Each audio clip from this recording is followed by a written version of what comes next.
Good Morning Business, French Tech.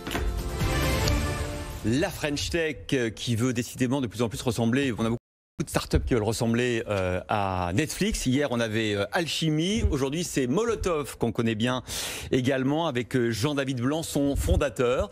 Et aujourd'hui, la proclamation de Molotov, c'est on va devenir le Netflix gratuit, c'est-à-dire financé par la publicité avec encore plus de contenu qu'aujourd'hui sur Molotov, beaucoup des films et tout ça gratuitement grâce à la pub. Expliquez-nous.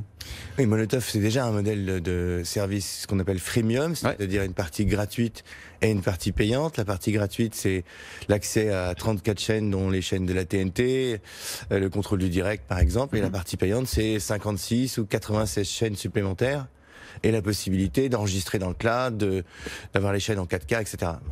La nouveauté qu'on a annoncée hier, ça s'appelle l'advertising VOD, la VOD, c'est-à-dire des contenus à la demande, mais financés par la publicité au lieu d'être payés par abonnement. Alors le risque, si c'est financé par la publicité, c'est d'avoir beaucoup de publicité sur le programme. Comment ça va se passer, la répartition finalement? Toute l'idée justement, c'est de la limiter au maximum. Pourquoi? Parce qu'elle est adressée, on est contrôlée. On a créé des outils de ce qu'on appelle intelligent ad serving qui contrôle la pression publicitaire sur l'utilisateur. Par exemple, nous, ce qu'on déteste chez Molotov, c'est ce qu'on appelle les pré-rolls, c'est-à-dire des couloirs publicitaires avant même d'accéder au contenu. Là, on s'est interdit d'en faire. Et les publicités commencent à la 10e minute du programme. Et puis, il n'y en a pas beaucoup. Oui, toutes les 30 minutes environ, c'est ça. Alors, c'est évidemment une inflexion du modèle de Molotov, un enrichissement, vous allez nous dire.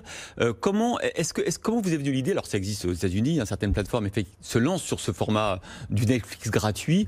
Est-ce que ça vous permet d'enrichir vraiment votre contenu? C'est-à-dire, est-ce que ça vous permet de payer des contenus que vous ne pouviez pas vous offrir avant?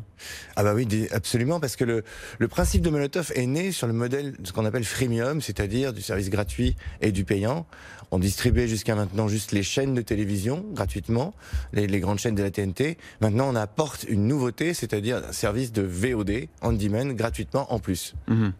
Et donc forcément, c'est le prolongement déjà dans l'ADN de Molotov, il y avait un mélange de gratuit et de payant. Là, ça prolonge et ça confirme cet ADN. Est-ce que ça prolonge ou est-ce que peut-être à terme, ça pivote votre modèle? Parce que vous êtes très concurrencé, toutes les plateformes effectivement OTT qui se développent. Il y a beaucoup d'opérateurs qui proposent toutes les chaînes de la TNT. Je pense à Canal par exemple sur sa plateforme.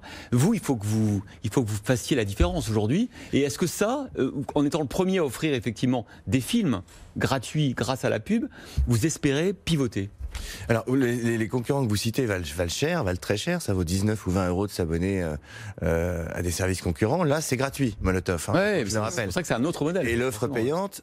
Et l'offre payante commence à 3,99 € et 9,99 €. Donc on est très très en dessous de ce que propose la concurrence.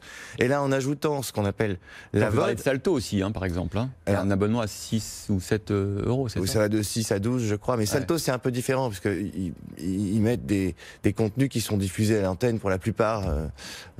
Mais le Mango qu'on vient de lancer rajoute à la partie gratuite de Molotov une offre considérable de films et de séries et de contenus qui sont accessibles gratuitement. Avouez quand même, Jean-David Blanc, que c'est compliqué pour le consommateur aujourd'hui, entre d'un côté les box, de l'autre les offres OTT, la multiplication des acteurs, des opérateurs, des abonnements, des prix.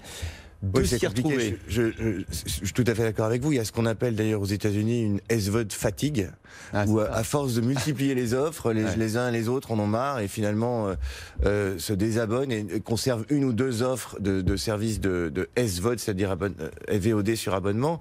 Et c'est ce qui fait aujourd'hui l'explosion, aux États-Unis notamment, des services de AVOD, c'est-à-dire Advertising VOD, ce qu'on vient de lancer avec Mango. Alors vous avez 13 millions d'utilisateurs, le succès de Molotov est indéniable.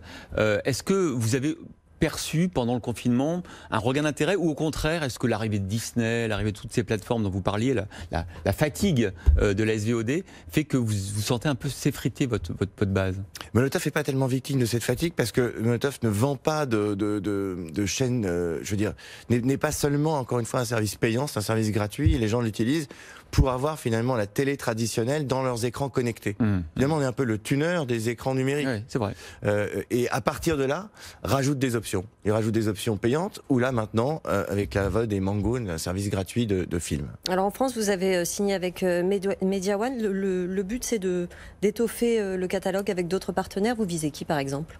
On est en discussion assez avancée avec Sony Pictures, par exemple. On démarre des discussions avec Wild Bunch, une demi-douzaine, et il y a une vraie demande de la part du monde des ayants droit, des artistes, pour pouvoir distribuer davantage leur contenu et monétiser aussi.